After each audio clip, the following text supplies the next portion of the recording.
Look at that, right on schedule, 2 p.m. Pacific time here in Los Angeles, where the sun is shining. Beautiful Southern California skies, a regular occurrence around these parts. How's everyone doing? Is everyone feeling okay? I got the chat up on Substack. I am streaming on YouTube and X as well. Although I maybe I can see those chats through my streaming thing. I don't know. But anyways, I am paying attention to the Substack chat. There's so much to talk about. Um, I'm kind of, today was like one of these days where, I mean, I could just like, I'm like, I have like two or three more essays in me, just based on all the things I'm seeing. But I know I overwhelm people. When I, do daily writing benders and spend 8 or 9 hours just putting stuff out. But it's a catharsis for me, right? Get out my feelings through writing. But anyways, yeah, we did one of these yesterday, and we talked about some things. And I mean, the thing about this moment that I find like really palpable, right, is that people talk about like vibe shifts, and there certainly has been something that one could describe as a vibe shift, I think, right? The election results on Tuesday night, um, I think we're a shot in the arm, right, for the opposition. People feeling somewhat hopeful, right, that people can be convinced about the reality of our situation. But there's some dangers there as well that we need to talk through. But I've been really just trying to pay attention to the commentariat, right? I mean, I must have spent, I don't know, like at this point, like 16 hours over the last 48 hours, really just kind of going in and out of different bubbles of commentary. Progressive, Young Turks, and Fox News, Destiny, right? The sort of the streaming, so the streamer community, the streamer political community, looking at all these like different ways in which this moment is being interpreted. And I think like one of the things that's notable about this moment, right? We talk a lot about the sort of like the fractured lack of the fracture of shared reality, right, around us. I call it the epistemic crisis. So do other philosophers and sociologists and such. But I think like what's interesting about this moment, and for me, um, I mean, I'm actually quite hopeful about this moment, right? We've demonstrated something that that I think a lot of people sort of intuitively came to believe wasn't true, which is that if that people are not capable of perceiving reality absent, like gatekeepers and sort of the controlled distribution of information.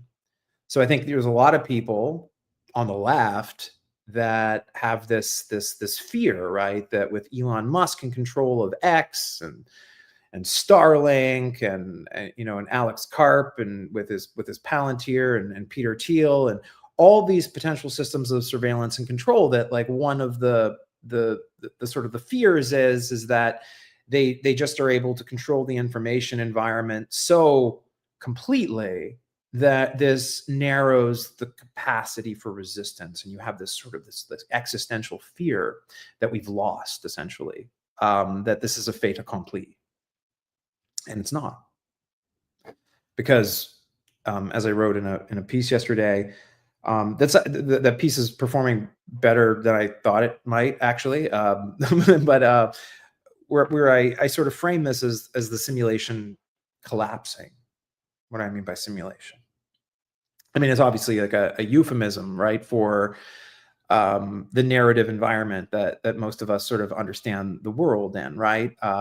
Be it through, the algorithmic media, TikTok, Fox News, CNN, whatever sort of like narrative space that you're in, there's this sort of palpable like disruption that's happening right now, that none of these narratives make sense. Everyone's mad about it. You see it in the polls, right? People don't trust the media, they don't trust the government, they don't trust politicians. That's because that's because the narrative environment that they're in doesn't match the real, their lived experience, if you will. And we've reached a point now where certain things are breaking through, and some of this just comes down to the fact that these I mean these fascists have like overreached, and it's sort of, and one of the things that I think that will be sort of said and understood when historians look back on this moment. And look, I don't know how this is going to turn out, guys. I'm not saying democracy is saved. Like, don't get me wrong. I mean, like, I don't think Donald Trump is the final boss here. I mean, we got people like Tucker Carlson and stuff coming down the pipeline. I mean, we have some scary politics ahead. Don't like get, too triumphalist in this moment. Donald Trump is still president. JD Vance is still in the line of succession. This is all true. We must remind ourselves of this. But what we can do in this moment is attach ourselves to a very important observation. George Orwell talked about this. Hannah Arendt and Václav Havel. In his sort of commitment and invitation and demand that we live in truth, is that like propaganda, it's very powerful, and it can confuse people, it can sedate people, it can depoliticize people. All this stuff is true, but it has limits. When the president's telling you that prices are falling while you keep noticing that the total line item on your receipt at the grocery store is higher every week, that's something that is difficult for the propagandists to argue around. And you get, I wrote a piece about Laura Ingraham, and the way she framed the election win for the Democrats on Tuesday night as an actual loss for them, and that's where you see, like, that's the essence, right, of the nature of these positions, like showing themselves in this almost like hilarious, like comedic way, this tragic comedy that we're all living in the middle of. So this is the message, right? That resistance is always possible, right? Resistance is always possible. It's possible for our friends in China, right? Who wish to experience democracy. It's possible in North Korea. It's possible in Russia. The Ukrainians are bravely fighting for that possibility in the eastern regions of their country. And so, this moment is something that the opposition should absolutely feel good about. We should absolutely celebrate. And we're being shown something, right, that is very important. And that is the fact that these cancer cells on our collective project of self-government that are spoon feeding us, ultra processed propaganda garbage, are finding themselves pushed further and further outside, the cultural zeitgeist. They thought they owned the culture, right? Like this triumphalism of MAGA, right? Like the anger that Bad Bunny was chosen to headline the Super Bowl halftime show next year, and like this, like their brains exploded. I mean, and they were so mad because they thought this small group of people that actually don't represent anywhere close to a majority of Americans believed that they were the new trendsetters, that they were the new commissars of the culture. And what we're now seeing is, in their attempt to, consolidate that cultural victory, it has all basically, fallen, like it slipped between their fingers. It's all falling away, and this is, this is a moment of great realization that resistance is possible, that human decency remains, it survives, that beneath all this noise and all this insanity, that democracy still breathes, even as it's fighting. And it is fighting. We're in a war. We're in a war for democracy, not just here, but around the world. And today and the last few days is a reminder that victory is possible, just as it was in the past. Anyways, one of the things that has been I've sort of noticed in my world, as I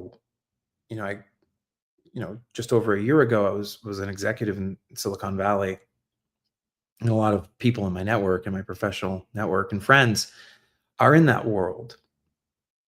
And what I'm doing, right, obviously hasn't like escaped those people, right? You can imagine, you've got this, their, former colleague has got this Substack, and, he's writing pretty incendiary stuff about his former industry. And I about 3 days ago, I got a series of messages from a former colleague. And I'm not gonna throw him under the bus. I'm not gonna say his name, but it was something that, like, I found, like, really psychologically insightful about, like, how, certain people in the, the in the part of the political economy they find themselves, how they're sort of thinking about things. And it was sort of suggested to me, that what I'm doing is essentially, these aren't his words. This is my synthesis of his words, and what he was trying to appeal to me was that I'm sort of demagoguing tech. I am whipping up popular hatred against, Silicon Valley figures, and that what I'm doing is dangerous, and that it's divisive, and it makes it really, really hard, for certain people who used to respect me, to, maintain sort of a connection to me, because what I'm doing, the way that I'm pointing fingers, the way that I keep pointing out the fact that Tim Cook, I mean, it looks to me like he paid something that looks like a bribe in the Oval Office, with the cameras rolling, in exchange for tariff relief on the iPhones. And that kind of, like, rhetoric is alienating, that, like, I should understand that people are in a really tough position. Like, Trump is the president, business is business, nothing is personal. And that, like, what I'm doing is, like, something that's dangerous. I'm doing a dangerous thing. And I'm not being fair to people who are, making tough decisions under exceptional circumstances. I agree that everyone's making tough decisions under exceptional circumstances, and I think those decisions matter a lot. And I think that the decisions that people make in a moment like this, at a period of you know uh, of democratic crisis, and political emergency in the country. I think I agree with that, but that makes it all the more important that the decisions that you make are attached to some modicum of moral fidelity, uh, and loyalty to the institutions of democracy and the rule of law, and not just our cynical calculations of money and power. I mean, I have no respect for that. And I think there's too many people in our society that think that um, that money and power are the two things on which any pragmatic calculation ought to be made. I don't agree, right? I don't agree. Like I'm a small L liberal, small D Democrat. Um, and the that's and the political system that our Constitution lays out is certainly concordant with that, and that's why I got an American flag right here. Look at this right there, patriotic American over here, defending those constitutional principles. Um, I don't acknowledge that there's this private sector that sits alongside this public sector, and that these are parallel estates. I believe that we are a society, we are a nation, we are bound together by law, that these laws at both the federal and the state level, are, like create the architecture of everything from property rights to incorporation that creates the liability structures that enable these private businesses to exist. And that these things are all interconnected. They are not parallel, like independent estates. And that is how a lot of these people in Silicon Valley view it. And this is why you see this in the crypto community and the Bitcoin community. They are trying to build parallel institutions that exist outside that structure. And I do have to tell you, with all seriousness, that these people, in many cases, fully understand that who Donald Trump is, and fully understand the ways in which the institutions of the federal government work, and are very much trying to collapse the United States from within. Many people, there's many people talking about this. I've written about this. I wrote a piece, like, the plot against America, but like you don't even have to like take my word for it, right? They have people like Curtis Yarvin and Balaji Srinivasan that are actually just like saying the quiet part out loud, that they want to build societies that exist in this pure sort of like neo-feudalist realm that's beyond the reach of the laws of any nation state or country. And some of these people, most of them, are principals. I mean, I think Alex Karp, the head of Palantir, is one of these. Peter Thiel is certainly one of these. That really buys into this Yarvinist idea that democratic control of capital is illegitimate, that taxation is theft, that all property rights are sort of these natural rights that emerge from this concept of self-ownership. They have this intellectual lineage that runs back to this guy by the name of Murray Rothbard, that and that is built on top of like Ludwig von Mises's praxeology. This idea, this natural rights theory, essentially that feudalism and monarchy are the natural order of things, and that democracy was always a lie. And they rely on critiques from like the Italian school, right? The iron law of oligarchy. They have all these arguments. I'm familiar with all of them, and those of you who've read most of my stuff over the last year know that I've spoken about a lot of this stuff at length and critiqued it in detail. But like you do need to know that these people think like this. And the thing that needs to be said, right, is that like they have like overreached here, right? Like people more and more people recognize this. They recognize that this is a thing. I mean, Steve Bannon recognizes this. Like Marjorie Taylor Greene recognizes this. Laura Loomer recognizes this. This is actually like one. This is actually not that any of these people are, people that I would celebrate. But like even within the sort of the populist right, there's this recognition that you've got these techno fascists that essentially want to rule everything as feudalist monarchs. And so they are, the good news is they're kind of like surrounded, right?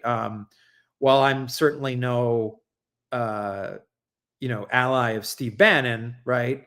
I at least think it's fun and useful that even some of my political enemies recognize that these Silicon Valley feudalists, economic royalists, whatever you want to call them, are there and are aware of their plans and their designs. And they know they're losing, right? I mean, Curtis Yarvin, some people were laughing at the fact that he's, talking about needing to leave the country before 2028. So, I mean, drink your Schadenfreude while I take a actual sip of coffee. But I mean, I also think that it's really important, and I mean, I have like former friends who think like this, by the way, right? That you know, I would, I mean, I'm having like a sometimes just like this ethical quandary of like, like trying to be decent to people who I have relationships with, most of which are frayed at this point. I mean, like many of my former colleagues think I have like Trump derangement syndrome.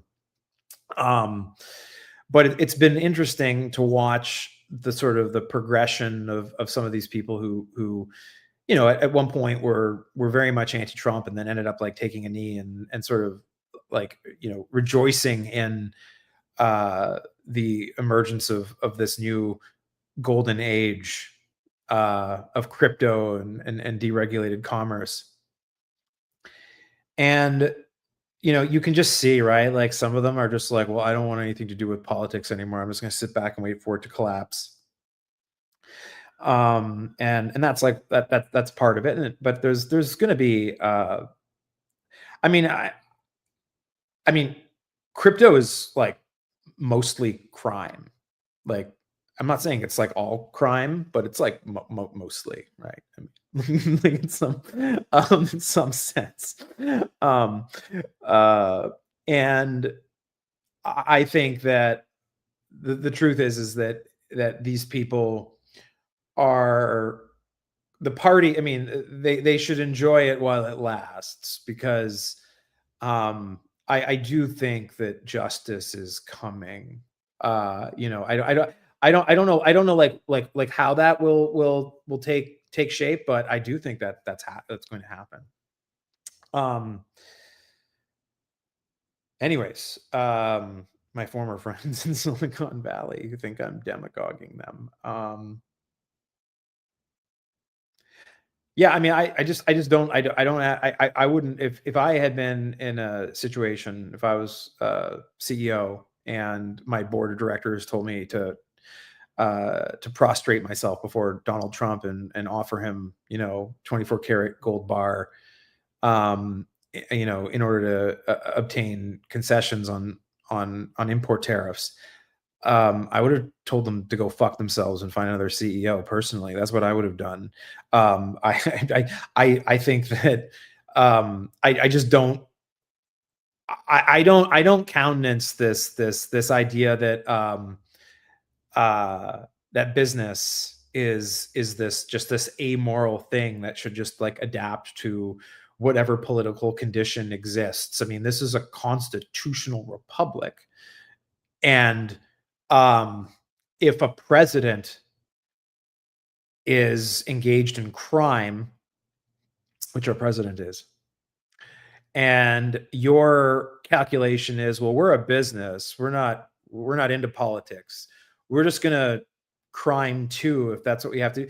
That's just that. I obviously, like, you can throw around words like sedition, people will bristle at me and talk about like the legal definition of it, but like, I mean, it's morally seditious, I think, right?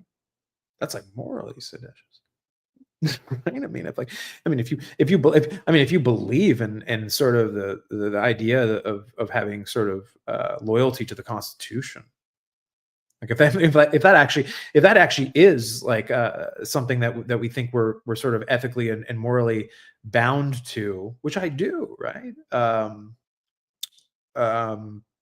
then the American business mogul basically, saying, well, I'm going to participate in these unconstitutional arrangements because that's just like what the office holder is doing.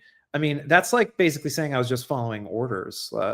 We didn't accept that argument at the Nuremberg trials, and I don't think we should accept that argument this time. I think these people have proven themselves to be morally inadequate to the moment.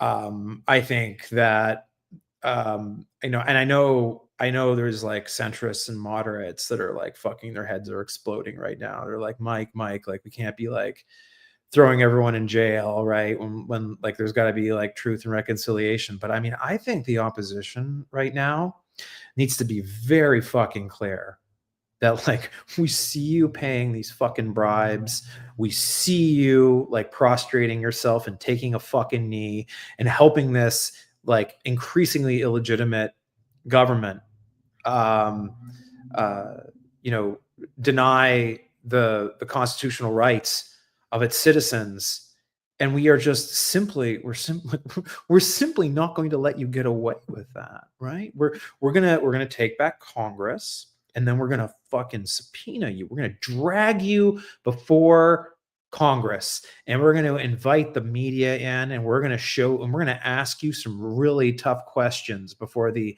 American people.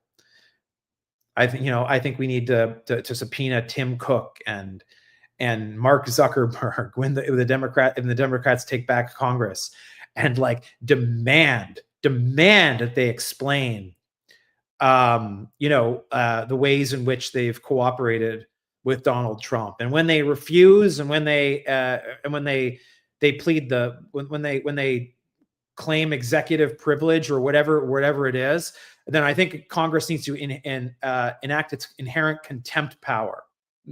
And I think it needs, and I think they need to. Congress needs to. I mean, Congress has the power of arrest. People don't realize this. It hasn't been used. There's a jail in Congress, actually.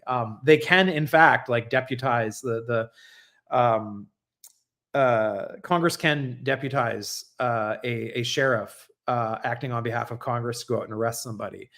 And if the executive branch isn't going to do that, I know a lot of people think that's crazy, but it's happened before, and it's a constitutional power that Congress has. And a lot of people think that's radical and extreme, but like I totally fucking think that's what when the Democrats take back Congress, and it looks like they have a good chance of that, right? With like what's happening, right? Even with all the attempts to rig the election, if those kinds of margins we saw on Tuesday hold up or get worse, like they're not going to be able to stop what's coming next November. And when that inevitably happens, and maybe there's another Jan 6 style thing that happens, them trying to stop this new Congress getting sworn in, who knows what the fuck they'll do. But I mean, like when we fight through all of those battles, the Democrats need to use their Article 1 powers at their apex, and that includes using the inherent contempt power. That means literally subpoenaing these fucking oligarchs and dragging them before Congress. And if the U.S. Sheriff's Service doesn't want to do that, then they should. Then the Congress has the power to deputize someone themselves, and that is a power that Congress has. And we need to make a historical example of everybody who went along with this. And I don't apologize for that. And if like my former friends in Silicon Valley think that's demagoguing them and that's unproductive, well, I mean, like, then fucking like, then do something right now. Use your power, use your money to stand up for what's right. Because like, I don't accept at all that you're just doing what you have to do. You're going along to get along. That's not good enough. That's not good enough. It's not good enough for my children and my children's children. I'm sorry. It's not good enough. We have lived through fascism before. In the early part of the 20th century, we ended that whole thing. We said, never again to that whole fucking thing. And I fucking believe that we should be morally committed in the year 2025, to the notion that ordinary people can govern themselves and should be given the institutions to enable that. Like that is something that is not up for negotiation. That is something that we must defend, tooth and nail. And all of these people, I mean, these collaborators, these people who've collaborated with the Trump administration in order to bring an end to that idea of self-government and all of their attempts. And you've got fucking the Ellisons who are trying to take over more of the media or apparatus in this country. I mean, we see you. We see what you're doing. We see what's going on. Like, and look, we like, and what we saw on Tuesday is that we the people are coming for you. We're coming. We haven't forgotten what the Constitution says. We haven't forgotten what the U.S. Code says about bribing public officials, about self-dealing, about insider trading. We haven't forgotten any of those things. We remember. And when the opposition takes control of Congress, they need to not just remember those things, but they need to start bringing down the hammer of justice, public hearings, drag these motherfuckers before Congress. And then when we regain control of the White House, prosecute them. And quite honestly, if we should probably anticipate that there'll be mass pardons doled out, in the ending hours of this regime. I mean, like, then we get creative. Then we join the International Criminal Court and we ship them to the fucking Hague. I mean, I don't know what we do, but like, I think the stance has to be like, we have not forgotten what is right, what the law says, what the Constitution means, what human decency demands of us. We haven't forgotten that at all. And we're coming for you. We, the people of the United States of America, in pursuit of a more perfect union. That's what I think.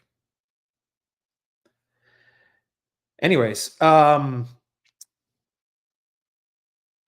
what I mean. That's my rant for the today. I'm gonna go to the chat room now, see what people are saying. If you have questions or there's something you want me to focus on, now would be like a good time.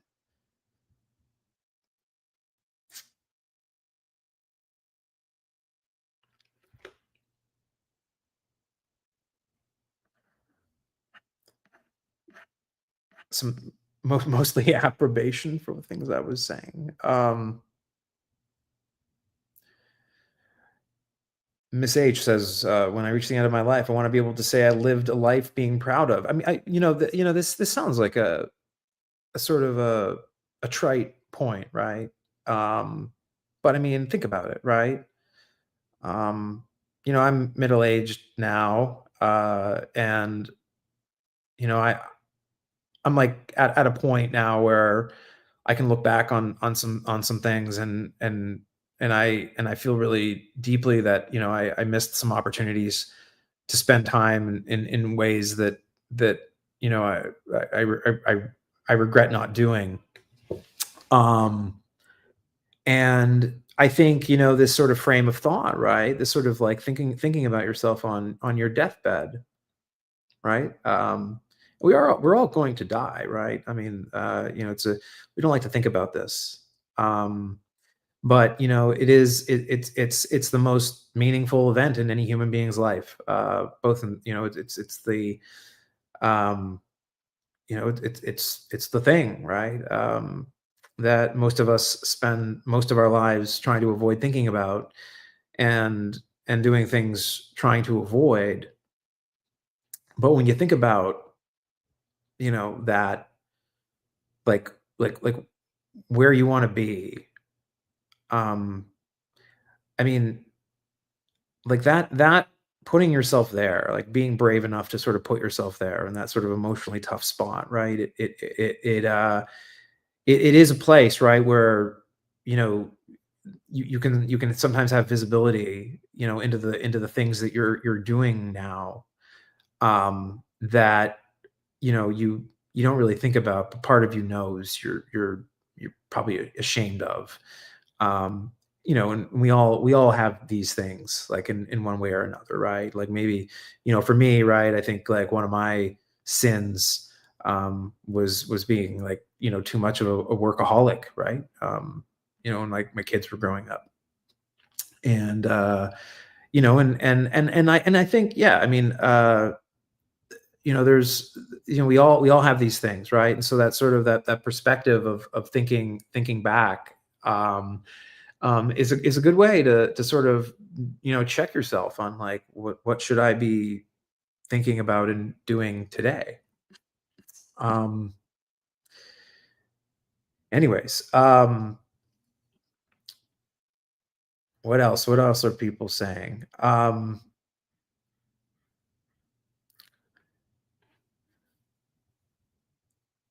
They think they're on, SM Clive says they think they're on the winning side. They threw morality out the window. Yeah, I mean, this much is clear, right? I mean, so like, I think one of the ironies, like the grand ironies of this moment, is that the way in which sort of political discourse and public discourse, civil discourse happens today, right, is on social media, or has been, right? It's increasingly like on Substack now. We'll see how that turns out, right, over the next few years. Um, and in that world, right, the people that we're talking about here, right, these economic royalists, the techno fascists, tech right, these just corrupt oligarchs.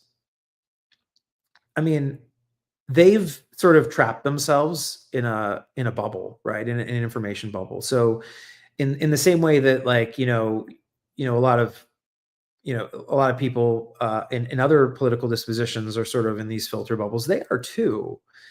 And like, I think, and you've seen this too, right? Like, I think that there are some Republicans, and you've sort of seen them, like, on social media and stuff, that were genuinely surprised on Tuesday. Like, it just blew their fucking mind that because, like, in the Virginia race, for example, right? Like, the Republicans were running against the trans issue really, really hard. Like, that was what they were going after Abigail Spanberger about.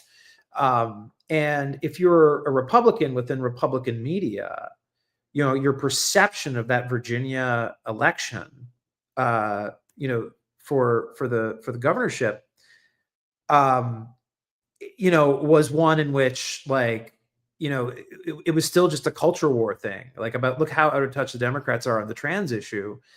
And Abigail Spanberger, for her part, just like avoided talking about it. And she was just talking about affordability and like Virginia based issues and stuff like that. And she ended up winning in a landslide, biggest landslide in over 30 years in Virginia. And I think for a lot of Republicans, they're really confused by that because they thought that the world that they were seeing, right, the world that like Elon Musk sees fed back to himself by his own algorithm, was one about how ridiculous the Democrats were on the trans issue. And that confused them into like into not understanding that there was just a whole bunch of people out there that are just like completely outside that conversation, that aren't part of that sort of like that MAGA, like bullshit loop. And and so they look at this and they're just like, they don't like, the world doesn't make sense right now. And this is why, they seem so on their back foot and maybe a little bit scared, right? Like it's scary. Like they're like that is like they trapped themselves inside their narrative bubble that they couldn't even see this resistance rising up against them. And that's like actually like one of the ironies of these systems of control, right? Is when you're building algorithms to control what other people see, you're also building, ultimately you're building a system of control that controls what you see too, right? And because we're filled with biases, confirmation bias, the availability heuristic, normalcy bias, we tend to self-deceive ourselves. And so, even if they're in control of the algorithm, they still have that really bad human tendency to tune the algorithm for themselves to tell them a story that they want to hear is true. And that's like one of the reasons, like why, like, for them, like they seem so trapped now. They're like, well, what? They're just like doubling down on certain narratives, on the socialism narrative, on the trans narrative, and they're like, well, wait, but when the national audience sees this, it's all going to be ridiculous. And like they're now going through, I think, like what's going to be for them, I think, a pretty traumatic period of coming to understand that the state of the world as they perceive it isn't quite what it is. And that's true of a lot of people on the left right now as well. What else are people saying? JW Mansour says, mainstream media is not covering Yarvin and his influential nuttiness. Have you thought about appearing on a wide variety of podcast stuff? I mean, it has gotten some media play. I mean, like the New York Times has, gave Yarvin some attention. But I mean, not, he hasn't really, I mean, I don't think quite frankly, that what we need is sort of there to be like 24/7 coverage of Yarvin. I think that, this is an example, I think, right, of the fact that, independent media now is the future, right? I think, right? I think that we're moving more into a world where, say, someone like me, right? Like, I can do most of the things that I need to do, right? With tools, right? We have like, everything from like AI agents to like, these platforms like this that allow us to, do like really force multiply ourselves. And so I think, we're probably like moving into a world where independent media is increasingly more important.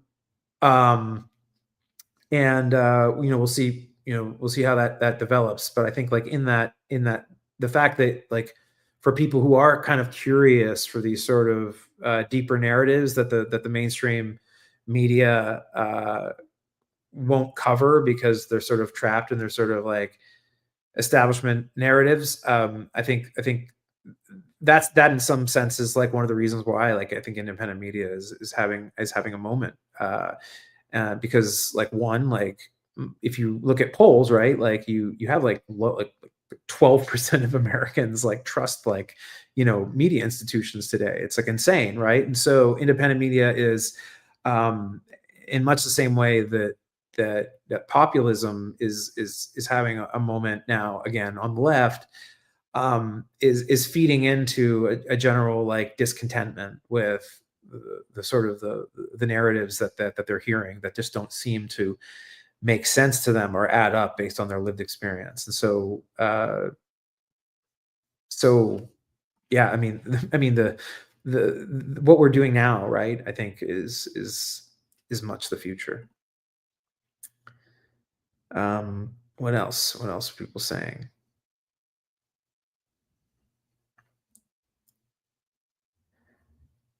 Um,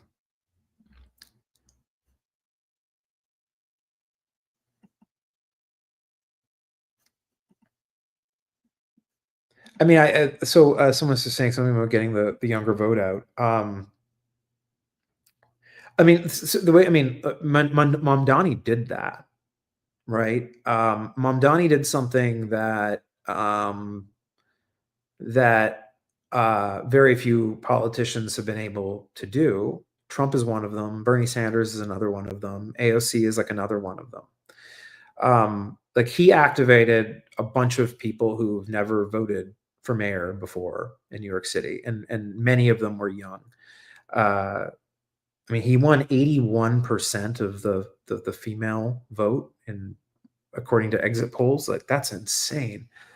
Um, uh, yeah, I mean, I don't think I don't, I don't. I mean, I don't think there's ever been that much of a gender lopsided vote in a election like that. But I mean, but I mean, it's crazy. And he won. He won really decisively as well among young men in a really really big way, which was good to see because young men kind of broke for Trump in a big way in 2024. There's a lot of talk about like the crisis of young men.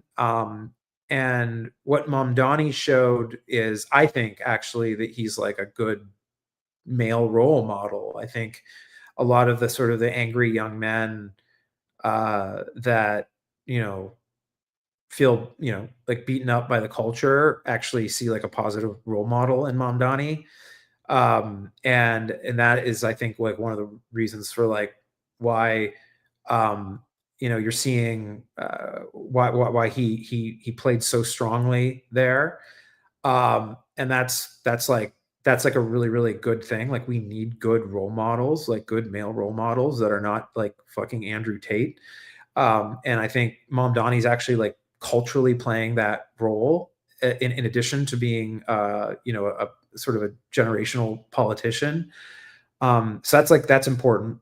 Because I think we need a version of masculinity that is not um, you know like all about sort of like self-aggrandizement and material gain. Like we need we need a male we need a male sort of like set of role models that show that like that grace and courage to stand up for the weak, to protect them against the corrupt and the evil. Like masculinity should be not tied up in sort of notions of I mean whatever it is masculinity has become on the right. And so I think that's like another really underplayed part of why I think Mamdani is such a strong cultural figure. um, I think our culture is looking for like a modern like strong male role model, and I think he's that as well. And in the sort of the political conversation, I think people aren't talking about that. Anyways, almost at an hour now.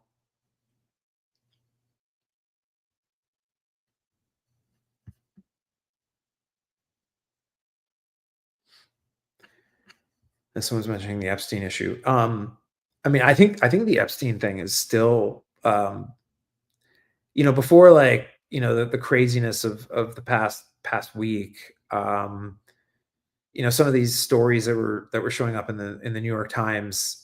Um, I mean, I wasn't like really like all that into the Epstein conspiracy before, but like some of this stuff that's been kind of dripping out, and the Prince Andrew thing and stuff, and like being stripped of all of his titles, and I mean, I'm like really increasingly curious about what's in those files, because it's got to be something fucking insane.